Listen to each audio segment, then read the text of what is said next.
مختصر سے موضوع کا انتخاب کیا ہے، اور وہ موضوع ہے، میں نے لفظ اللہ کی تلاوت کی۔ لفظ اللہ کا جو پہلا حرف ہے الف، بس وہ الف ہمارا موضوع ہے۔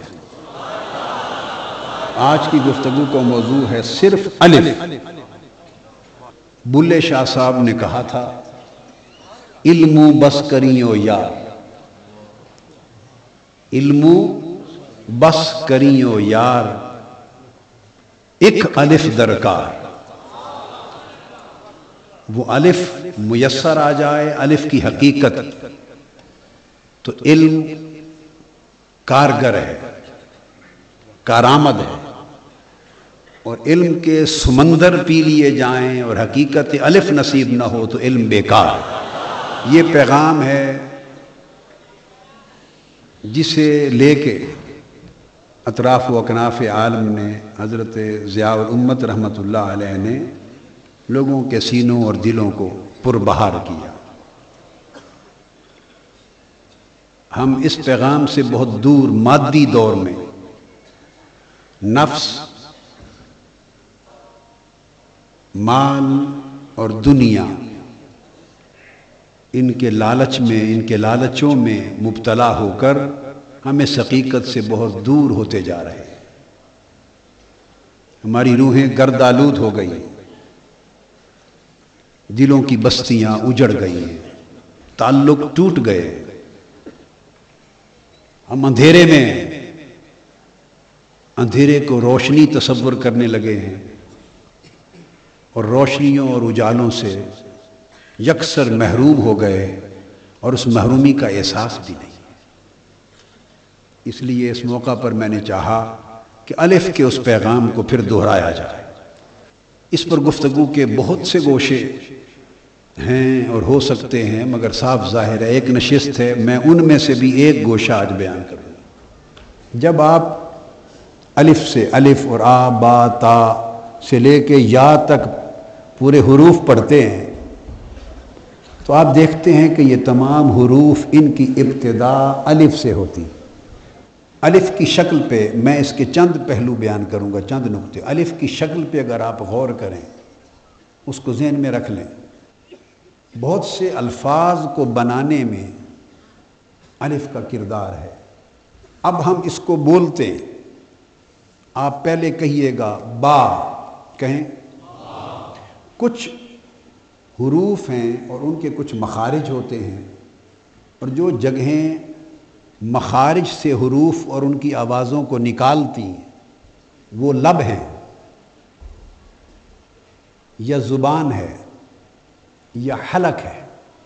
حلق، زبان یا لب، ان کے اندر جو میل ملاپ، جدائی اور حرکات ہوتی ہیں، اس سے مخرج بنتا ہے اور ان سے حروف ادا ہوتے ہیں۔ آپ کہیے مثلاً با، تو با سے یہ جو مخارج ہیں، زبان، لب اور حلق، ان میں حرکت ہوئی یا نہیں ہوئی؟ لب ملے، آپ کہیں تا، زبان اور لب سب حرکت میں آئے یا نہیں؟ آپ کہیں جیم، زبان، لب سب حرکت میں آئے ہیں۔ آپ کہیں کاف، الغرض یا پر پہنچ جائیں، کہیں یا۔ تو تمام حروف کی ادائیگی میں جو مخارج ہیں، جو لب ہیں، جو زبان ہے، حلق، جہاں جہاں سے حروف اور ان کی آوازیں نکلتی ہیں، سب میں حرکت آ جاتی ہے۔ یہ بات سمجھانا چاہتا ہوں۔ تمام حروف جب آپ ادا کرتے ہیں تو اس وقت ان میں حرکت آ جاتی ہے، اور جب الف کہتے ہیں، الف تو لکھنے سمجھانے کے لیے ہے، اصل الف تو وہ ہے جو اس شکل میں آپ کو لکھا نظر آتا ہے۔ الف تو 3 حرف ہیں، پہلا حمزہ، پھر لام، پھر فے۔ یہ تو 3 حروف کا مجموعہ ہے، اصل الف نہیں ہے۔ یہ اس اصل الف کا ایک مظہر ہے، نمونہ ہے۔ تو جب آپ اصل الف کہنا چاہیں تو آپ کہہ بھی نہیں سکتے، زبان گنگ ہے، لب حرکت میں نہیں، حلق وہیں کا وہیں ہے، نہ زبان میں حرکت، نہ لبوں میں حرکت، نہ حلق میں حرکت، نہ اس کی کوئی آواز، نہ اس کا کوئی مخرج، نہ اس کا کوئی مدخل۔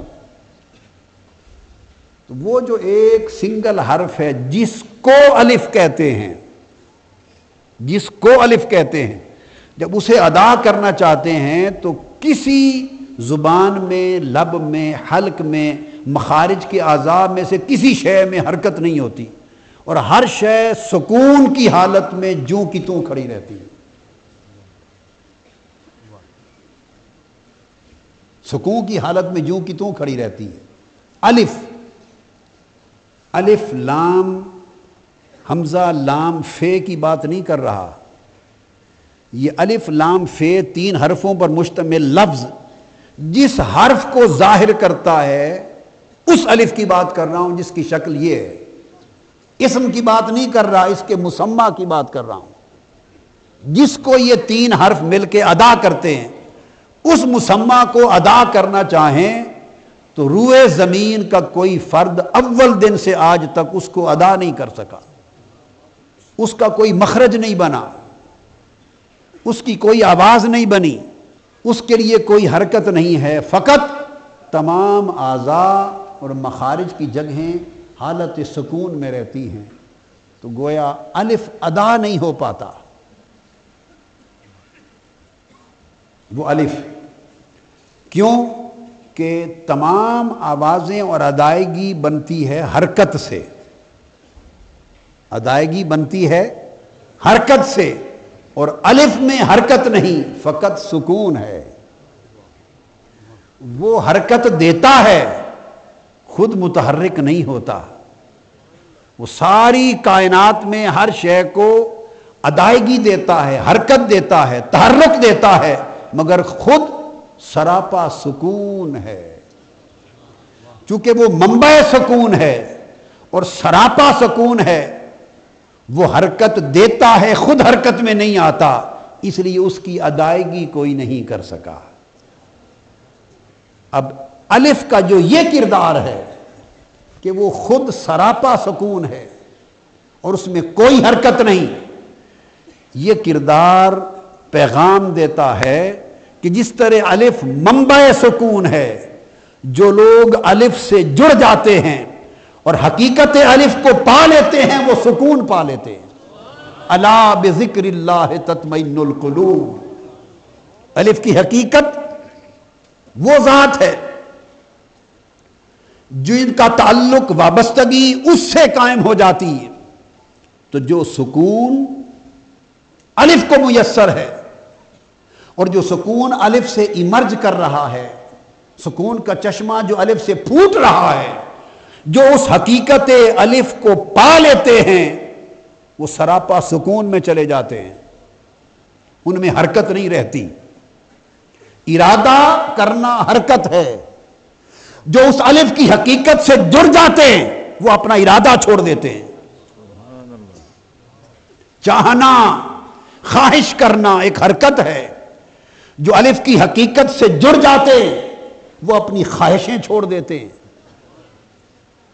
جو الف کی حقیقت سے جڑ جاتے ہیں، پسند کرنا ناپسند کرنا بھی ایک حرکت ہے، وہ اپنی پسند ناپسند چھوڑ دیتے ہیں، وہ اپنی چاہتیں چھوڑ دیتے ہیں۔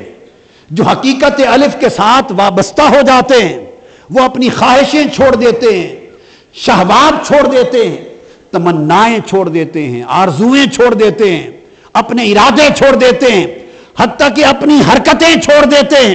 اور جب اپنی ساری حرکات، اپنی خواہشات، اپنی شہوات، اپنی آرزویں، اپنی تمنائیں، اپنے ارادے سب کچھ سے الگ ہو جاتے تو سراپا سکون ہو جاتے۔ ان کی حیثیت ایک ایسے میت کی سی ہو جاتی ہے جو میت غسال مردہ نہلانے کے ہاتھ میں ہوتا ہے۔ غسال جس طرح چاہے پلٹ دے، جس طرح چاہے سیدھا کر دے، جس طرح چاہے الٹا کر دے، میت غسال کے ہاتھ میں جس طرح اپنی کوئی حرکت اور ارادہ نہیں رکھتا۔ جب بندہ حقیقت الف کی بارگاہ میں اپنی ہر حرکت اور ارادہ چھوڑ دیتا ہے تو پھر اس مقام پر حقیقت الف اس کو متصرف کر دیتی ہے۔